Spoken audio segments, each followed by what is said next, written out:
আজ আমরা তৈরি করব একদম ঘরোয়া স্বাদের মুরগির মাংস দিয়ে ছোলা বুট ভুনা।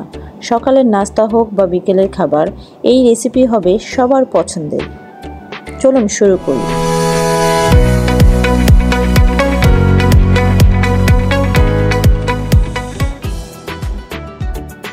সিদ্ধ ছোলা বুট 2 কাপ,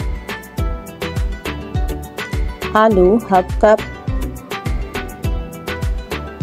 মুরগির মাংস পেস্ট 250 গ্রাম, পেঁয়াজ কুচি 1/2 কাপ এবং মরিচ। মশলা: আদা, রসুন, জিরা বাটা 1 চা চামচ, লবণ, হলুদের গুঁড়া, মরিচের গুঁড়া, গরম মশলা, তেজপাতা, 1/2 কাপ টমেটো কুচি। এবার প্রথমে প্যানে পরিমাণ মতো তেল দিয়ে দিন। তারপর পেঁয়াজ কুচি এবং মরিচ দিয়ে ভেজে নিন। হালকা ভাজা হলে পরিমাণ মতো পানি দিয়ে দিন এবং সব মশলাগুলো একসঙ্গে দিয়ে দিন। তারপরে মশলাগুলো ভালো করে কষাতে থাকুন। মশলা কষানো হয়ে গেলে পেস্ট করে রাখা মুরগির মাংস এবং কোচানো আলু, টমেটো কুচি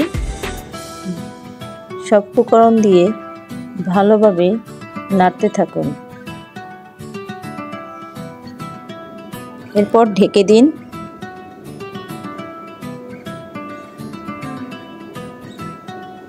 মুরগির মাংস এবং আলু কষানো হয়ে আসলে আমার আগে থেকে সেদ্ধ করে রাখা ছোলা দিয়ে ভালোভাবে নাড়তে হবে।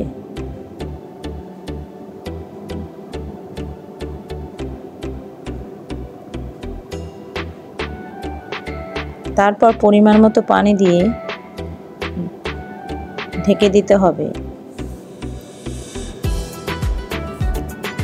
এরপর মাঝে আমি আবার একটু ছোলা বুট নাড়াচাড়া করে নিয়ে এলাম। তারপর আবার ঢেকে দিলাম। আমার ছোলা বুট ভুনা হয়ে গিয়েছে। এখন পরিবেশন করার জন্য আমি একটু লেবু স্লাইস করে কেটে নেব।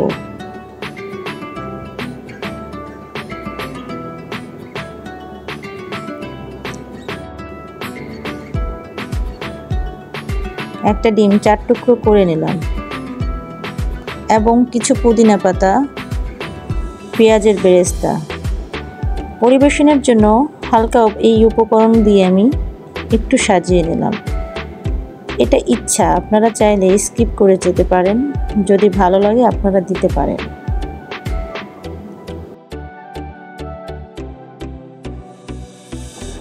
ওপর দিয়ে আমি পেঁয়াজ বেরেস্তা দিয়ে দিলাম, ভালো লাগার জন্য, সৌন্দর্য আসার জন্য। ভিডিওটি ভালো লাগলে লাইক, কমেন্ট করুন এবং বন্ধুদের সাথে শেয়ার করুন। আর প্রতিদিন নিত্য নতুন রেসিপি পেতে চ্যানেলটিকে সাবস্ক্রাইব করুন।